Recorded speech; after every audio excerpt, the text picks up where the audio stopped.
coming up on Wrestling Life. And that is when people say, it's fake, right? No, it isn't fake. That's not fake. That is physical theater and very meticulous physical. Yeah. No one can call that fake. Nobody can dismiss professional wrestlers as clowns or lowbrow entertainment when you learn about something like that.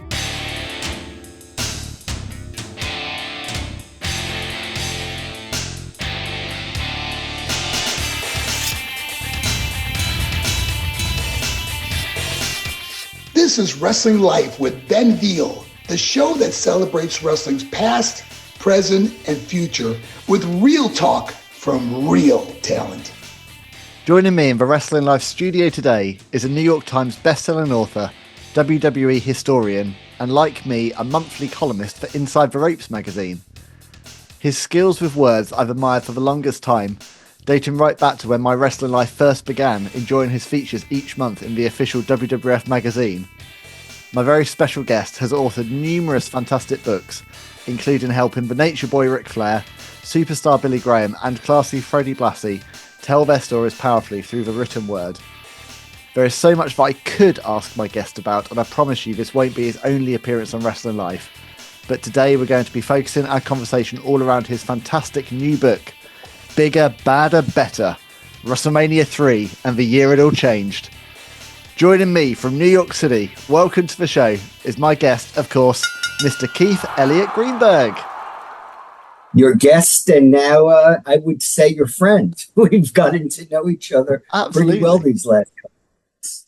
And I find it pretty surreal because I dug out Keith, right? So this is the very first WWF magazine that I ever owned as an 8-year-old boy.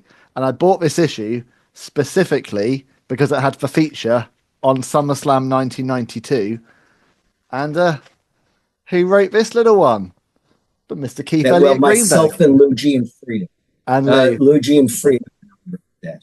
And the story, and I've told this story before, we take today's technology for granted.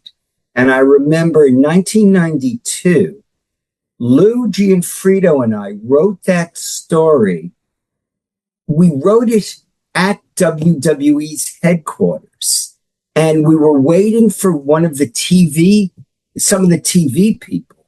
They were flying back to the States, possibly, Monday Night Raw didn't exist, but they had to fly back the next day. And we waited in the parking lot and they handed us a copy of the tape. I'm not even sure if it had aired on television yet that night. Wow. Because we were getting it on tape delay.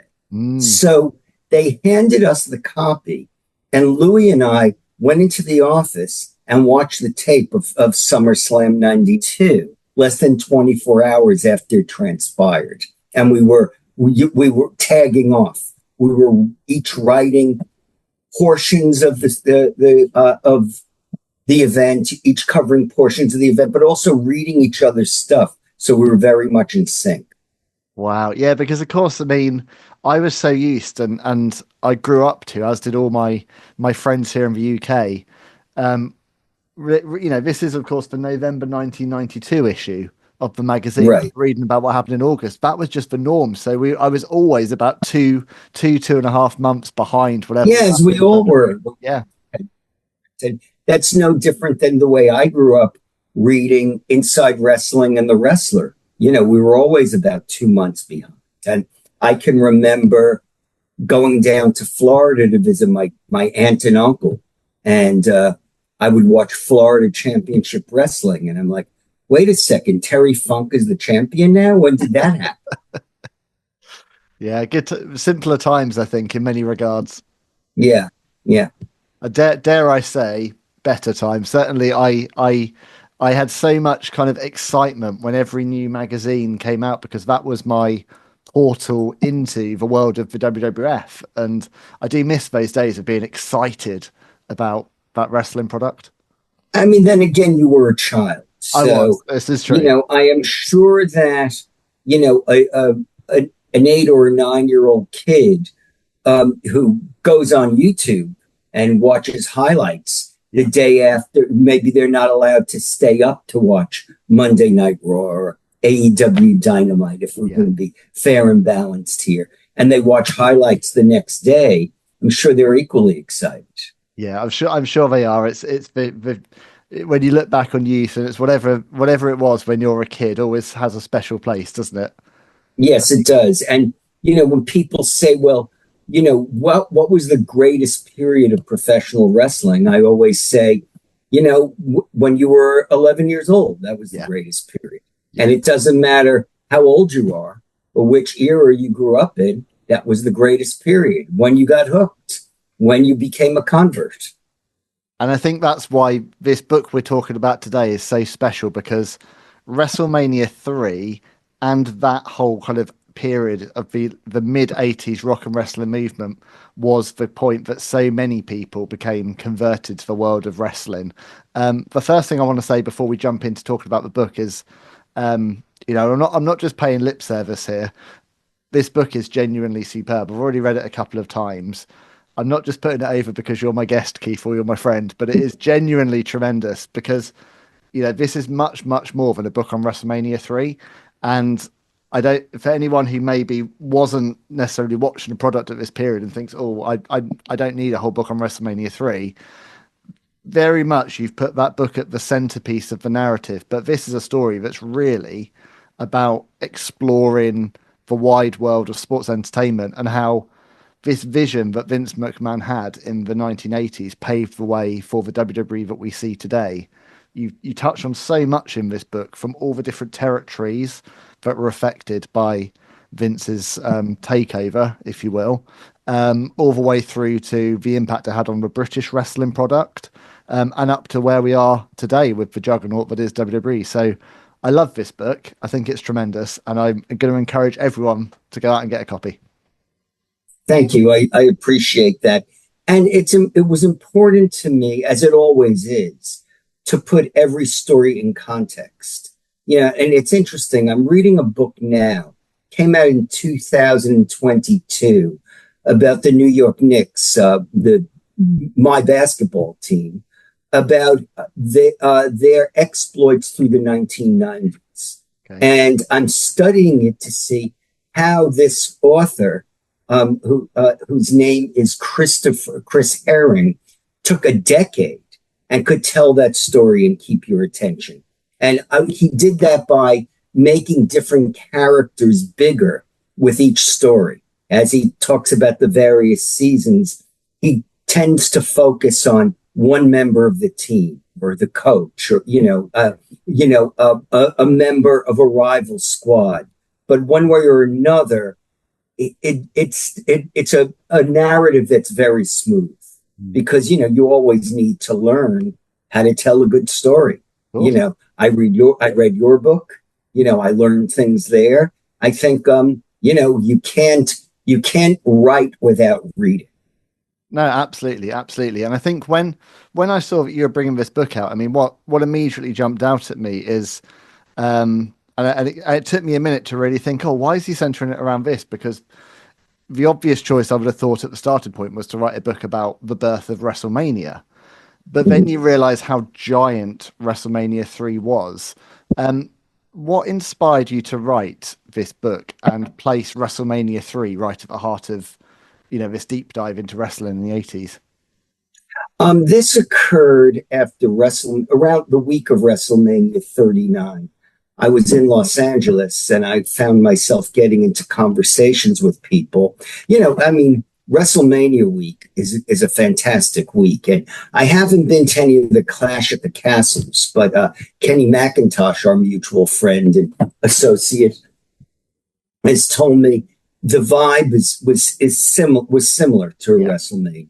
So you're just walking down the street and you're running into wrestling fans. I mean, I remember in LA, I got in on a Tuesday night. Wednesday morning, I go to the cafe for breakfast, and I'm wearing a GCW sweatshirt, a Game Changer wrestling sweatshirt. Some guy at the next table begins talking to me, And he said he trained at Rikishi's training school. And from that moment forward till I got on the plane back to New York, I don't think I had one non-wrestling related conversation. Yeah. And so, I was having all these discussions with people. And a consistent theme was, how did we get here to WrestleMania? Because this past WrestleMania week included in excess of 100 events besides WrestleMania. Some of those were WWE events. Some of those were indie wrestling shows. Kenny and Stuart and we went to a wrestling themed drag show.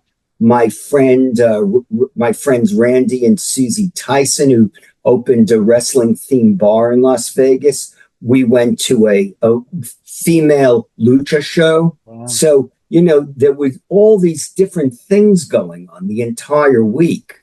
I didn't go, but our friend who's part of the Inside the Ropes digital, he does a podcast on there with our friend Ali Assad. He went to the Undertaker's one-man show. And so we're back at Kenny's, hotel room, and Assad is calling us. Him and his wife had just come out of the Undertaker's show. So he's giving us a play-by-play of what we missed. Wow. And, how did we get there? When I was growing up, professional wrestling was extremely fringe. So how is it that cities now bid to have WrestleMania there and even SummerSlam? Yeah. And that these events now extend 2 nights, and it's a gathering, it's a pilgrimage. And I found myself continuously arguing that WrestleMania 3 was the turning. Yeah. Because that's when WWF was able to sell out an NFL stadium. There had been other stadium shows, I believe, back in the 1930s in Greece. There were sellouts when Jim Landis wrestled over there. But I'd say since World War II, there had not been, as far as I know, any stadium shows that sold out for professional wrestling. It was Carney. And this sold out. And how'd we get there? And I think it's when Vince McMahon was able to fill up that stadium, and it sent a message to sponsors, licensees, media conglomerates that this is, you might condescend to it, but it's worthy entertainment. It's money generating entertainment. It is a pure entertainment form. And it also, in some way, legitimized professional wrestling to the point where people could now tell their boss, I'm going to need a few days off from work because I'm going to WrestleMania. And they wouldn't say, are you a moron? Maybe they would behind their backs. Yep. But, suddenly it didn't seem to matter whether it was a work or a shoot. And I mean, as someone who obviously, you spent time around Vince McMahon, you obviously knew him through your work. Like, it's discussed in the book how Vince was always looking 5, if not 10 years ahead. Like, he was never standing still. He was never satisfied in the moment. Like, could anyone other than Vince McMahon have pulled off a success story like WrestleMania 3? Because it was such a ridiculous jump from where wrestling was. I mean, this is an interesting topic, and this also comes up a lot, not just when I'm doing a podcast, when I'm sometimes just, talking with friends. What if there wasn't a Vince McMahon? What if Vince McMahon realized he was good at something else? What would professional wrestling be like today? We really don't know. In that period of time, I don't believe there was anyone who had both the drive and the willingness to spend money to make these spectacles and recruit. WrestleMania 1 was when he recruited A-list celebrities. WrestleMania 2 was from 3 separate locations New York, Chicago, or the Chicago metro area, and Los Angeles. And he was sending a message. We are the national promotion. We're not in, Jim Crockett Promotions had done shows on closed circuit from Greensboro and from Atlanta. This isn't Greensboro and Atlanta. This is New York, Chicago, Los Angeles, the top population centers in the United States. And he was sending that message. We are the only brand when it comes to professional wrestling. And WrestleMania 3 was a forerunner. Today, people fly to WrestleMania from all over the world. Although I interviewed a few people for the book who flew there, a lot of them drove there. But it was the first time professional wrestling was marketed to something other than the specific region where the event was taking place. If a show was in Chicago, it was marketed to the people in the Chicago area. This was outside of Detroit. So you could have people from Illinois and Wisconsin and Ohio all driving there, people from Ontario driving down from Canada. They were driving, but they still came. And that was the beginning of people coming from all parts of the globe to see wrestling, and specifically WWE wrestling. Yeah, I mean, and I went to Philadelphia last year for my first ever in-person WrestleMania. So even though I've been following this product since 1992, that was the first time I made the pilgrimage. I think that's a really appropriate term, Keith, because I was going to go to WrestleMania 30.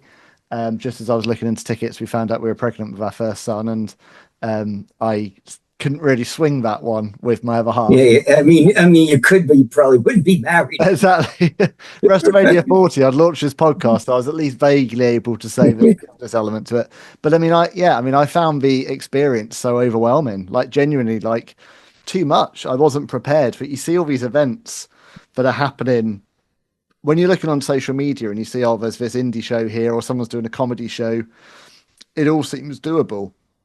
And then you arrive and it's the sheer overwhelm of fans everywhere in a big crowded city. And I mean, it completely wiped me out, WrestleMania last year. I've warned people now, if you're going from the UK to US for WrestleMania, you don't have to do everything. Because if all you'll kill yourself. Yeah, if I did. I mean, if all you did was the 2 nights of WrestleMania, that's actually a lot of wrestling in itself. That's 9 hours in itself. Right. So let alone Raw, SmackDown, Hall of Fame, even if you just did WWE things and didn't do anything else. There's a lot of WWE things going. There's a lot. Yeah. I mean, The Undertaker's one-man show is technically a WWE event. Absolutely. You couldn't even get to go because there's WWE World at WrestleMania. So that's basically a touring museum exhibit. Yeah. So, and which is fascinating. There are old rings there. There are championship belts there. There are robes. There are boots. There are live podcasts going on. There are meet and greets in this cavernous convention center. So that's exhausting. Yeah. Because it's like hours of walking around and looking at things and waiting on lines. And, then you have NXT. There's just so much happening just from WWE. And then if you want to see Tokyo Yoshi, the Japanese women's promotion, or you want to go to a women's lucha show, or you want to see the guys from Progress in the UK, you're running all over the place. Yeah. Title Run Toys Series 1. Dangerous Danny Davis. Wrath. Juventud Guerrera. Ernest the Cat Miller. And Mr. Wonderful Paul Orndorff. Coming to the ring soon. It's crazy. I mean, it's a whirlwind, but it's amazing, and it must be crazy for you to see. I mean, I get obviously you've seen this very gradually, but you were there in WWF, as you say, in the headquarters in the mid-90s when the WWF was really struggling, like kind of 1995. I was there. Yes, I've seen the cycles. Yeah. I've gone through the cycles. And to see where it is now, where it's, I mean, I find it dizzying as a fan to see how big it is in 2025 and how incredibly mainstream it is. Because as a wrestling fan, you get very used, as you say, to being the butt of a joke. To, you know, I can't even begin to account the amount of times someone has said, "Why do you watch that? It's all fake." It's just the classic thing. Well, usually what they say is, it's fake, right? Yeah, it's fake, right? And then a couple of minutes later, have you ever met Hulk Hogan? It's right. Because everyone was a wrestling fan at some point. But you're right. Like it's got that legitimacy now, and I guess that all begins with WrestleMania 3. I mean, one of the things that I loved, all the stories in the book where you've talked to a lot of people who have memories of going as kids and kind of cajoling parents or even parents of friends, drag them along, and these poor adults being forced to sit through hours and hours of wrestling, which is, I very much remember my poor sister being dragged to wrestling shows to take me.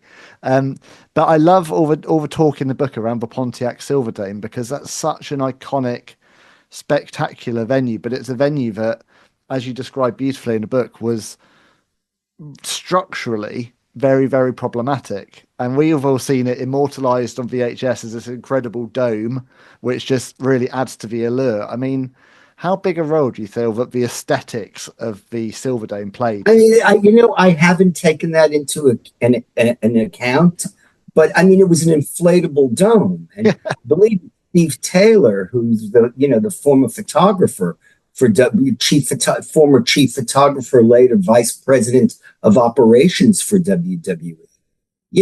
He said, like, if you would open a door, air would rush in. When you would close the door, air would rush out.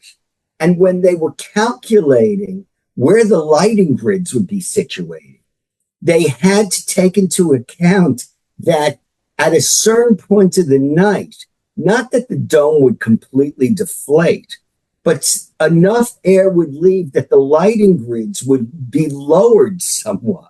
So you had to plan with the lighting being in a different place where it would be in the beginning of the night. It's amazing. It's amazing. It's all the things that you don't think about, but actually I didn't think about it till I started on the book. Yeah, I know. And it's, you take it for granted, but it's an incredible, incredible venue. I mean, of course, your book, I mean, obviously, there's only one match that can be on the front cover. It is obviously Hogan and Andre. So much of the build to this huge super show was focused on this historic showdown. Build, of course, as the first time they'd ever squared off, even though it was probably about the 100th by this point. I think they had squared off. I calculated. And I was really nervous about it because I knew that if my calculations were wrong, there would be people who would know. Mm-hmm. And so I estimated that if you count tag team matches, they had been on the opposite side of the ring from each other in excess of 60 times. Wow. And I wonder how many of those times involved Andre being body slammed as well. Well, I saw him body slammed twice in 1980. I saw him body slammed at Madison Square Garden, and I saw him body slammed at Shea Stadium, home of baseball's New York Mets. So that was just my experience. But then, like, I interviewed Jacques Rougeau from the Rougeau brothers, and, he's, you might say, third generation, because I think his great uncle had been a wrestler. And his father and uncle were very well known in Montreal as both wrestlers and promoters. And he had been on a show in Quebec in which Andre wrestled Hulk Hogan. And he said he was so caught up in the hype. And he was a wrestler and he knew how the game was played. He forgot that they'd wrestled each other. Yeah, I mean, it was an absolute masterclass of storytelling. And I mean, obviously, it still goes down in all the highlight reels all these years later. What was it that made that, do you think, so mythical and larger than life at the time, Keith? Why did that feud resonate so much as the marquee match? It's interesting. It was Hulkamania was at its height. So, perhaps 2 years later, it might not have meant as much. everyone kind of knew Andre was on the decline. And behind the scenes, Andre wanted to give Hulk Hogan this gift. And at least from a North American standpoint, Andre had always been a hero. And now he had Bobby Heenan in his ear, and he had taken on the villainous ways of his manager. And so, but at the same time, like the storylines today, you think about it, and Andre's resentful that Hogan, who's supposed to be his best friend and brother, never offered him a title shot.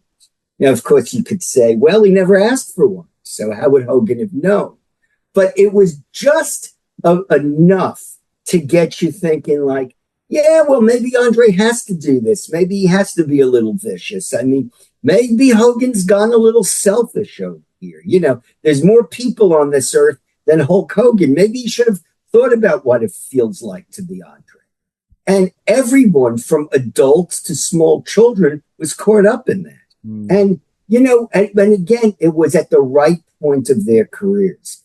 And when I was talking to Dave Meltzer, you know, who does the Wrestling Observer newsletter and is the foremost authority on professional wrestling of anyone who's ever walked the earth, I said, you know, fans hadn't seen a heel Andre the Giant before. And Dave Meltzer said, well, I did. I said, yeah, but you're Dave Meltzer and you go to Japan and watch matches. But if you're 9 years old, you weren't sitting at the Tokyo Dome watching them wrestle. And I guess to bring it up to date for the 9-year-olds who are watching wrestling now, I mean, it's the equivalent of John Cena now, isn't it? Really, like yes, I mean, career, Brian Solomon. Yeah, you know, Brian Solomon, who writes for our magazine, Inside the Ropes magazine. Brian Solomon has a son who I believe is 7 years old, and he told me a story where, you know, he was watching it with his son and a group of his son's friends, and his son was wearing his John Cena wristbands and his hat, and his son watched John Cena turn against Cody Rhodes, and his son took off the wristbands, took off the hat, and said, "Daddy, I don't want to wear these anymore."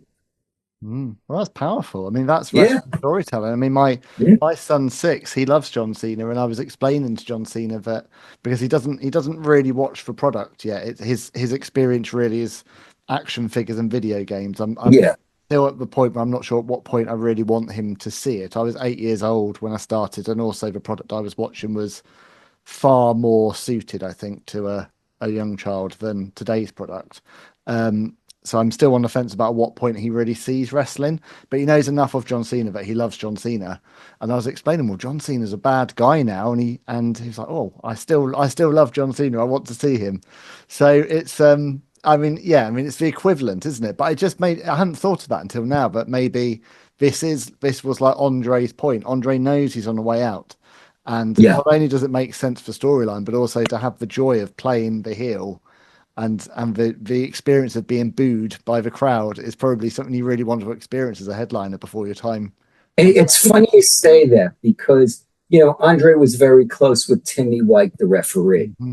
And, you know, you're talking about slow periods and boom periods. I remember during the Attitude Era, Tim White saying to me, all these young people who just started the company, they think like this Attitude Era is going to go on forever.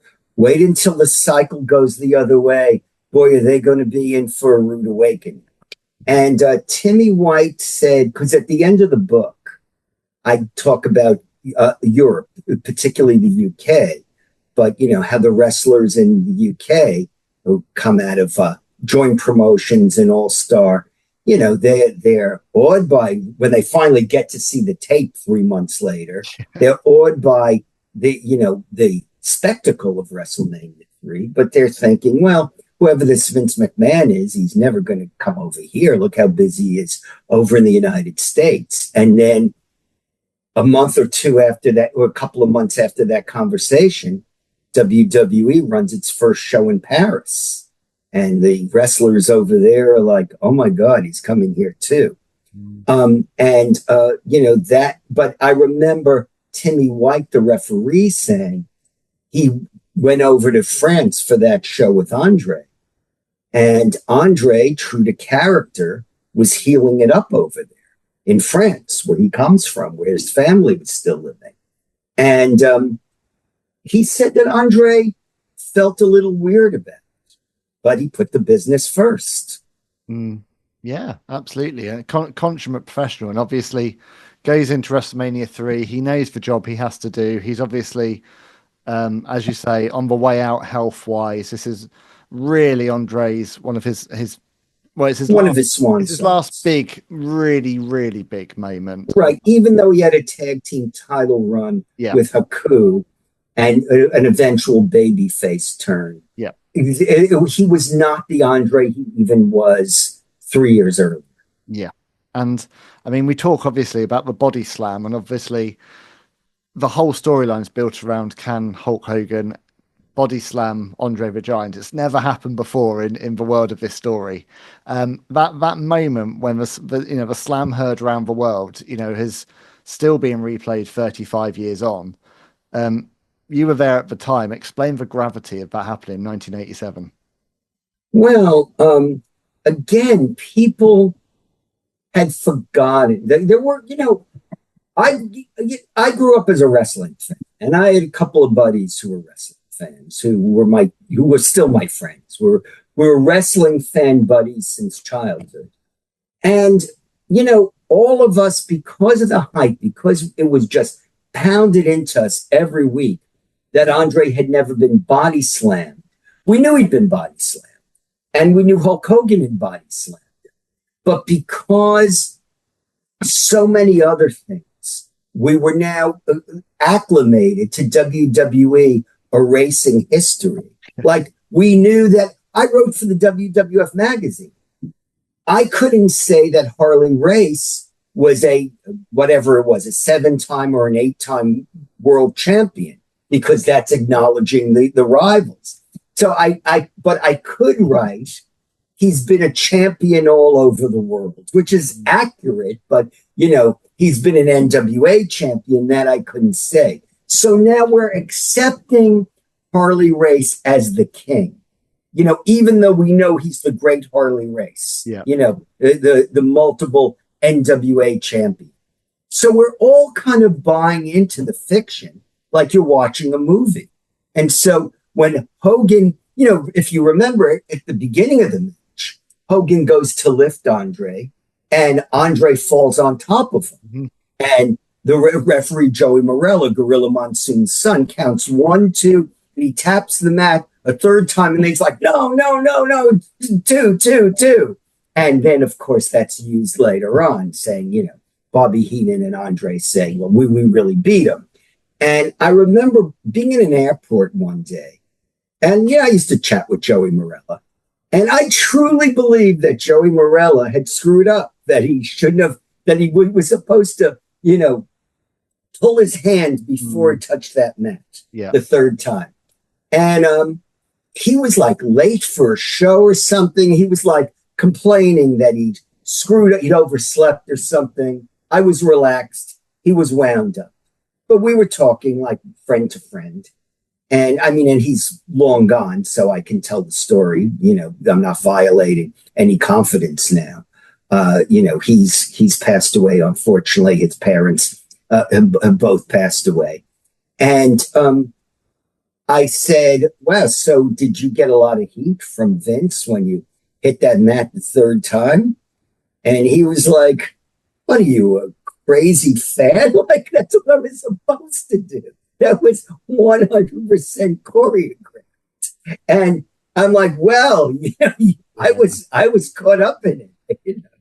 I guess that's why, people in the office, especially like the suits, they would say, look at me and they'd go, oh, he's a crazy Mark. He's a crazy Mark. Like, I used to think I was impressing people when I would talk about wrestlers' backgrounds prior to the WWF, or I would talk about who their fathers were, and where they started out. And these guys would look at me like, Tell that to someone who cares. Why don't you go like sit out there with the other marks because you're one of them? I'm sure they'll talk to you about it all night. Well, it's hilarious. Which they would. I mean, that still goes on now because it's even. I remember when Cody Rhodes returned 3 years ago at WrestleMania, and I remember there being a line on commentary, probably Michael Cole, saying, he's been away from the WWE for 8 years. Will he have any ring rust? Like he hasn't been quite busy in the interim. It's like there is still that element. Worked every night from the Indies and then AEW. Exactly. So I think there's still an element of if it doesn't happen in the WWE, it doesn't happen anywhere. But no, I mean that match, the Hogan Andre match is obviously so pivotal and so memorable, and I do wonder whether it was supposed to be the first iconic moment match into the Hall of Fame this year had Hulk Hogan received a better reception in Netflix? Because that's a really great question. It does seem like the obvious, if you're going to start inducting matches, that feels like where you begin with. Yeah, I mean, look, the Bret Hart and Stone Cold, it did herald in the Attitude. Oh, it's one of my favorite matches of all time. Absolutely. Yeah, mine too. When you think like how there are matches, aren't there, that have been so documented by WWE. Namely, I would say, as we'll get on to a minute, Savage and Steamboat, Hogan and Andre, Rock and Hogan. There's a few matches that have been so kind of talked about as lore. And I was expecting it to probably be Hogan Andre. I mean, I'm sure at some point that's a shoo-in for being now that they've got I mean, look, the Hogan, as I've written inside the Ropes magazine, like he has said that, well, I've got a lot of heat because people remembered when I was a heel and running with the NWO. No, if you go to the Republican National Convention and you tear off your shirt and scream Trumpomania is going wild, even though Donald Trump won this past election, and it freely, and it was a free and fair election. He won. He received a majority of the electoral vote, a majority of the popular vote. But let's remember, 70 million people still voted against him. Yep. Some of those people, especially in a city like Los Angeles, which is home to Hollywood, which is always criticized for leaning left, whether that's true or not, some of those people were in that arena. So when Hulk Hogan comes out, they're not booing him because he was in the NWO. The NWO was actually pretty cool. Yeah. They're booing him because of his politics and because of some unfortunate remarks he's made. I was going to say, I mean, interested not to go down a big rabbit hole here, but The Undertaker was on that same show. Yes, and he was cheered. He was cheered loudly. Loudly, and his politics skew in the same direction. But The Undertaker has never said anything racially insensitive. No. Has not then buckled down and defended himself. And he had Trump on his podcast. And, it was The Undertaker, Kane, and Trump. They had a civil discussion. He made his endorsement known. And I think he was respected for being a man with a human being with an opinion. Yeah. He did not, go on, onto the stage of the Republican National Convention and say, Joe Biden, you will rest in peace. Oh, can you imagine? Politics and wrestling have always been very uncomfortable bedfellows. No, but you know what? Since 2015, when Donald Trump first ran for president, not once has his name ever been used in either WWE and then AEW, because the United States, actually the world is so polarized that you're going to turn off some of the fan base. I mean, the closest anyone's come was at this last WrestleMania when Grande Americano came out to, they announced him as coming from the Gulf of America. Yeah, I was surprised they were even treading in that territory. Yeah, I was interested because obviously WrestleMania 3 is really where we start to see, you got Aretha Franklin there. It's when we really start to see the spectacle of the American national anthem, or America the Beautiful, being performed as part of the presentation. And as the years have gone on, obviously I've been watching WrestleMania, and it is the kind of a quintessential American export for us. You know, the annual Who's Going to Sing America the Beautiful is just something we're used to as British fans. And WrestleMania 41, first time it wasn't aired. I understand it played in the stadium and it was performed in the stadium, but it wasn't on the Netflix broadcast, which I thought was really interesting. Yes, that's very interesting. And I know that I was in the stadium. I mean, it would not have been booed. You know, even though you had a lot of European and Canadian fans there, they would not have booed the national. First of all, there were also many Americans there. If you tried it again in Canada, I mean, and that's what happened at Elimination Chamber. Of course it was booed. Maybe WWE didn't want to take any risks, but it's a shame because it is a break with tradition. And it's a very nice tradition for me as an American to hear, you know, a great artist sing America the Beautiful. And, you know, I don't know the real reason why it wasn't. Well, seeing it live last year in Philadelphia, I got goosebumps with the nothing to do with patriotism. It was just like the moment that they started singing, I was like, wow, I'm at WrestleMania, because it's so it's funny you say that. I remember being at WrestleMania 6 and Robert Goulet sang, I'm not sure if he sang America the Beautiful or the American National Anthem, but then he sang Oh Canada, and he sang some of it in French. And that was also, it was like chilling to me, you know, to hear that up in Canada. And so it's quite a moment. I'm Marc Mero, former WWE Intercontinental Wrestling Champion and 3-time WCW World Television Champion. I am thrilled to announce the release of my new book, Bad to Good. The inspiring story of a wrestling wild man chronicles the highs and lows of my life, both in and out of the wrestling ring. It's a powerful narrative of overcoming adversity and the importance of perseverance, no matter how tough the journey gets. Co-authored with my good friend and award-winning journalist, Ben Veal, this is a story I've long wanted to share, and I truly hope it inspires you. I hold nothing back in this book, revealing the untold truths of my extraordinary life, from my modest beginnings and my first boxing match to the struggles with addiction that almost consumed me and my evolution into the charismatic Johnny B. Bad. This book offers an insider's perspective on the world of professional wrestling and my journey as a sports entertainer. You'll read about my pivotal negotiations with Vince McMahon that led to the first ever guaranteed contract in the WWF and how that decision marked me within the locker room. I discuss the impact of my relationship with my then wife, Rena, known to fans as Sable, on my career. I also confront the darkest moments of my life, how I hit rock bottom and how that experience sparked my rebirth, leading me to become America's leading motivational school speaker, inspiring young people and transforming lives. Featuring forwards by my good friends Diamond Dallas Page and Lex Luger, along with contributions from Mick Foley, Eric Bischoff, Vince Russo, and others who shared this wild journey with me. Bad to Good is a story you don't want to miss. Head to Amazon.com or WrestlingLife.online now to pick up your copy. Now I'm trying to remember, 1992, was God Save the Queen performed at SummerSlam? Certainly not broadcast. Whether it was actually, I wasn't lucky enough to go to Wembley Stadium. A lot of my friends were. Dante Richardson would.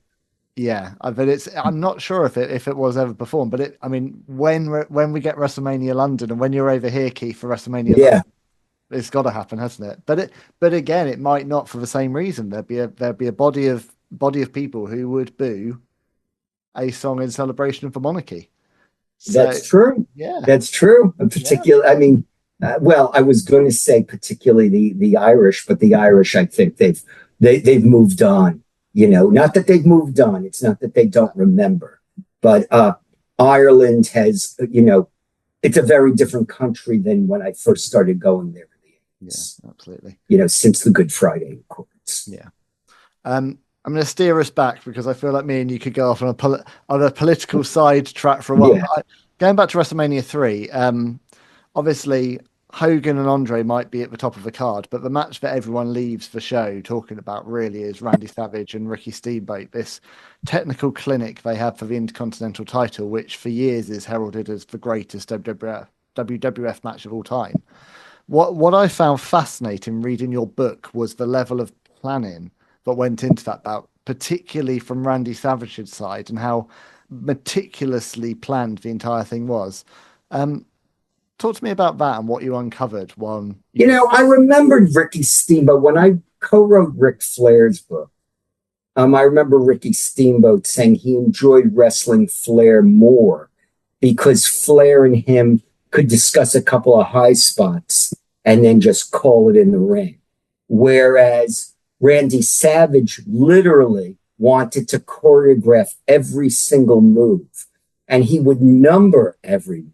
Yeah. And he would like, when they would practice, he would say 72, 4, 98. Steamboat would be like, I can't remember all. Of course, the match was exquisite. And when I did Chris Jericho's podcast, he was a teenager at the time, and him and his friend recreated that match, and they wrestled it numerous times, and they did every near fall. And he said, you mentioned the number of near falls, and I know that for a fact because we did every one of those in the backyard. Oh, that's incredible. Yeah, I mean, I was really blown away reading about it and being like, how anyone can visualize. You talk about the artistry of wrestling, how anyone can visualize that and bring that to life. So, I mean, it really is as close as you can get to a perfect match. And yes, and that is when people say, it's fake, right? No, it isn't fake. No. That's not fake. No. That is physical theater. And very meticulous physical. Yeah. No one can call that fake. Nobody can dismiss professional wrestlers as clowns or lowbrow entertainment when you learn about something like that. Well, and look, I'm talking about Doink the Clown, and then Doink the Clown. But Doink the Clown again, he played off of Matt Bourne was a very psychologically twisted human being, and that's why Doink the Clown was such a great character because Matt Bourne was so demented. Oh, I was terrified. 8-year-old me was terrified of Doink the Clown. You would have been more terrified of Matt Bourne if you'd met him. I'll tell you what. Going closer to home for us fans here in the UK, I mean, but WrestleMania 3 would mark the last time that the British Bulldogs would ever appear as a team on the granddaddy of them all. I mean, obviously Tom Billington just about managed to make his way through that 6-man match in considerable pain. Yes. Your book's obviously much more than WrestleMania 3, as I said, and you talk a lot in the book about this bold approach that Vince McMahon took to reinventing the business and how all of the territories would ultimately suffer as a result. One of those really big casualties ends up being Stampede Wrestling. Mm-hmm. You give a very respectful amount of pages to Stu Hart and the legacy of Stampede in the book. I mean, which it deserves. Yeah, absolutely. I mean, it's incredible, isn't it, to see the Hart Foundation and the British Bulldogs competing in front of such a huge crowd when you consider just a handful of years previously, they were literally the very foundation of Stampede. The core of Stampede Wrestling, and they're all related to each other. Like at the time, so the British Bulldog is married to Bret's sister, and Jim the Anvil Neidhart is married to Bret's other sister, and then then Dynamite Kid is married to the sister of Bret Hart's wife at the time. So they're all part of the same. I remember thinking to myself, like, what's Canadian Thanksgiving like in that household? Big, very, very big. Big, yeah. But it is, looking back at that match, I mean, it's incredible that I know obviously they had to turn it into a 6-man and they did what they did, but just the very fact that Dynamite Kid was physically able to be. Well, and that would never happen today. No. Because now there are health protocols. Yeah. He would never have been allowed to check himself out of the hospital. He refused, as we say in the book, he refused to lose the championship, forfeit the championship, and he goes and he wrestles again. Much like when Tim Mr. Wrestling Woods was in the same plane crash as Ric Flair, and rumors spread that, a babyface was traveling with the heels, and he checked himself out of the hospital and got squashed in like 30 seconds by superstar Billy Graham just to dispel the rumors. Wow. Different times. Yeah. Crazy. I want to ask you about the number of fans at WrestleMania 3 is obviously one of those things that's gone down as an urban legend. For years, the number was 93,173. That was publicized so heavily by the WWF as the largest attendance for a US wrestling show in history. It was. I mean, it's that number, according to the WWF's or WWE's statistic taking, that number has since been surpassed. But obviously, yes, and obviously they did WrestleMania 30, which blew it out of the water. But talking a book, but talk to me here a little bit about what that real figure was and why it was so important to Vince McMahon and the company to break records in 1987. Well, again, Vince had a lot to prove. He was fighting to prove the legitimacy of his product.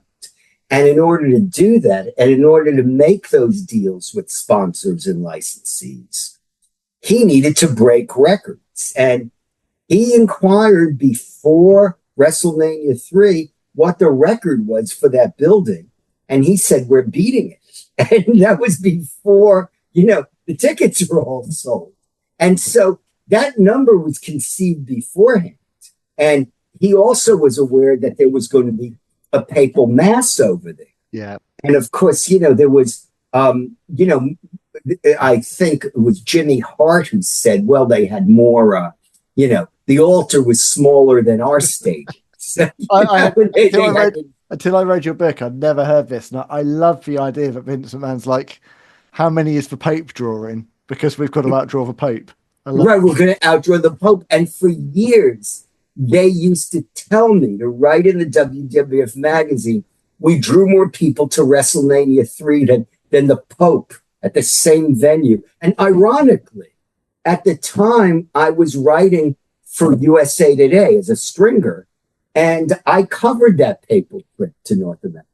So I skipped Detroit. I think they sent me somewhere else in advance, because sometimes they'd send me down to a city early to report on the preparations. But I was part of, I was involved with WrestleMania 3, writing about it, and I was involved in covering the Pope's trip to the United States. Wow, 1987 was a busy year for you. It was a busy year for me, and it was even a busy year for me romantically.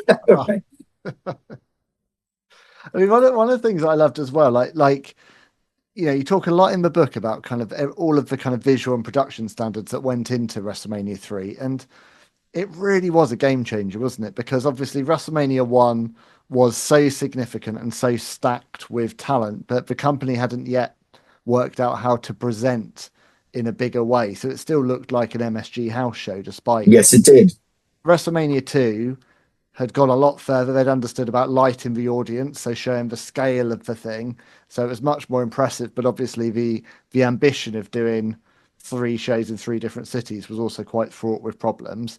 But WrestleMania 3 is like when they nail the formula. And I feel like from WrestleMania 3, there's no going back, really, is there? Like, I know the WWF goes through some difficult times in the 90s and struggles to draw bigger houses. But once you've seen wrestling presented on such a huge stage, it's hard to ever forget that, isn't it? Yes. And it's not like there was WrestleMania 3 and then it was in stadiums forevermore. That didn't occur until, I'd have to look sometime in the 2000s. There was I guess it did. Beat the ones that jump out at me. So they did WrestleMania 6 in the Sky Dome. So that was probably about 6. Yes, I was at that one. They did something in Seattle. Yeah. But in between, they still went back to arenas for WrestleMania. Yeah. And I always felt WrestleMania was at its most special when it was in bigger places. So like WrestleMania 8 was the first WrestleMania I ever saw. And then I worked my way backwards. So that was obviously the Hoosier Dome in Indianapolis, which is right. And that was during to, a down period in the States. Yeah, but it looked incredible. And they still have that ability. But WrestleMania for me is obviously always tiny ring in a giant sea of people. Right. All really begins with WrestleMania 3, doesn't it? All the spectacle. It does. And even the big screens, as I point out in the book, that was not a given that you would be in a massive venue and there would be these big screens. WWE installed those screens. So even fans who were way on the top could follow the action. And they also advertised that the screens were in color. And I remember going to, different sports events, going to baseball games in the States. And there were screens in some of the stadiums, and many of them were in black and white. And, that was, you have a big screen there. So it's like, that's fine. You can look at the instant replay on the screen. Black and white was sufficient.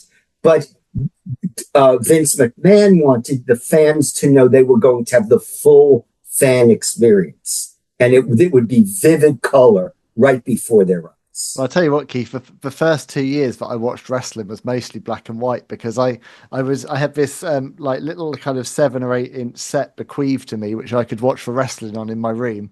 And it was a color set, but it was only color if you kind of hit it. And you got it on the right, and most of the time, unless you hit it enough, it would just be black and white. So I remember I'd watch things like WrestleMania 8 in black and white, and then occasionally you'd hit it and you get the full pop of like. I remember colors. I had a television like that too. I also remember I would back in the States we had what was called UHF. It was another frequency of channels, and they weren't always easy to find. They'd be static, and you'd have to adjust the knob. They weren't the same frequency as the main channels. And I used to watch wrestling. Yeah. And I remember there was a station on Long Island that for a period had Florida Championship Wrestling. But I couldn't see it in my room. And I would have to carry the TV out into the dining room and watch it in there. And it'd be staticky. And once in a while, I'd hit the TV and it would be color, then it would turn black and white 30 seconds later. The magic. So you've been touring with this book for a few months now. I know you were there in Vegas over WrestleMania week doing lots of signings and things. What's the reaction been like so far from readers to the book? I mean, look, I always, like everybody, we can all give in to self-criticism. I think we all take criticism badly. Of course, I dwelled on the negative reactions, and there's only, if you read the Amazon reviews, there's only 2 negative reviews. The rest of them are all positive. And, one person said, well, I thought this was a book about WrestleMania 3. And, there's so much else in it. I thought that's a positive, not a negative, but everyone's entitled to their opinion. And, then somebody else said, well, I knew all of this. Well, mazel tov, write your own book next time and shame me that way.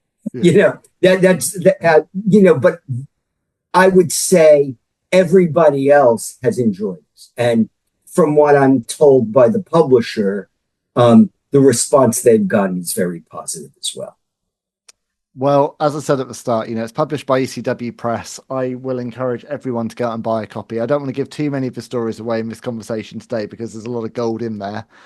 Before we do wrap up, I want to say a huge thank you to you, Keith, for the positively glowing review that you gave me for my first book, Bad to Good, my new memoir with Marc Mero. I mean, to receive, I've had some lovely words from people, but to receive such praise from you, someone who, you know, has paved the way for my journey in journalism. And thank you.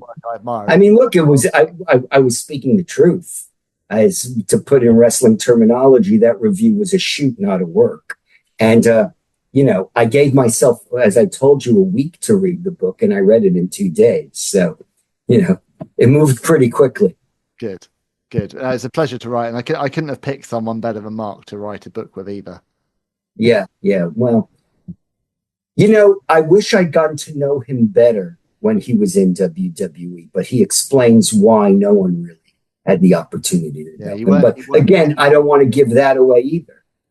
So yeah, buy Keith's book first, and then whilst you're on Amazon, then pop another one in your basket as well. And whilst we're on the subject of shamelessly shilling books, as our sort of authors have to do, you're going to be coming back later in the year onto Wrestling Life to talk about your next book, because no sooner have you released Bigger, Badder, Better, and we are here arranging a podcast for you to come on, then I see suddenly your upcoming book, The Inside Story of All Elite Wrestling, is coming out. So we'll do a deep dive into that book and all things AEW and talk about the last 5 years and how that company's changed. But what drew you to this project, and what can readers expect? Well, it's a coffee table. So and it is an inside story. It's a celebration of the first 5 years of AEW. And that was, you know, commissioned by AEW to me. But you know, the photos tell a lot of stories. Like, there are behind the scenes tales that that I didn't know beforehand, and I'd have no way of knowing. And there are also behind the scenes photos that are very, you know, poignant. And I'm deliberately being coy because the book doesn't come out for a few months. And when it does, I'll be back to discuss it. But, you know, I think it's getting a lot of pre-orders, and it comes out, you know, in November. So put it on your Christmas list, and it's written by me, so it can't be that bad. Absolutely. No, I can't wait. I mean, I've said this on many podcasts before, but AEW for me, you know, was a very, very big part of getting me through the pandemic. Like, genuinely, like, but if I hadn't had AEW Dynamite to watch on my Sunday evenings, it would have been a very, very different period to go through. So I have nothing but fondness for that company. And look, you know, for me, as somebody who's 66 years old, I always say this: I never want to be known as a nostalgia. So I wrote my nostalgia book this year, WrestleMania 3. And now I wrote about AEW the first 5 years, and that's a current story. So I like to Does this mean next year you're going to write like a future, like a science fiction wrestling? No, I'm not going to do that because I can't project it. No one can. You can never predict anything about this crazy industry, no matter how long you followed it. Yeah. Well, look, that's it for today. As I say, Bigger, Badder, Better, Keith Elliot Greenberg's new book is out now, published by ECW Press. I want to encourage everyone out there to check it out, buy a copy, connect with Keith on socials. And thanks to you all out there for watching or listening to this today. Thank you, as always, to my producer, Jeff Easton from Too Late Productions, for bringing Wrestling Life to life. Thanks most of all to my tremendous guest, Keith Elliot Greenberg. Thank you. Thanks for having me. I've been Ben Veal. This has been Wrestling Life. So until next time, be good to each other, pay it forward. I'll see you soon. Bye.